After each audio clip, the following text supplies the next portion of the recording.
The reason why I wanted to start my presentation with you guys, it's because there's so many different moving parts that helps students connect or not connect to the content that you teach them and how it's presented.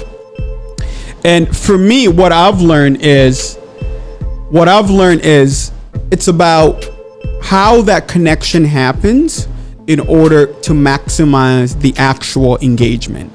So what you saw on those two videos, it was specifically designed, the experience for the students was designed based on what was going to be able to meet them where they are in order for them to maximize on how they engage. But more importantly, they were involved in that design process.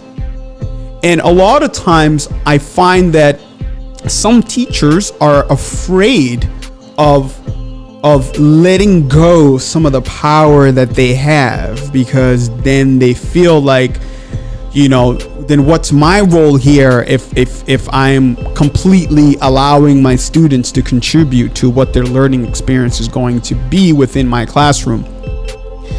But the thing is, we're living in the world where information and knowledge is all around us. It's on our tablets, it's on in our ear, what we listen to, it's on our watch, it's literally everywhere. So the modality of knowledge engagement and acquisition of learning is very, very, very different. And that's why it's so important to be able to include your students in what that learning experience is going to look like for them.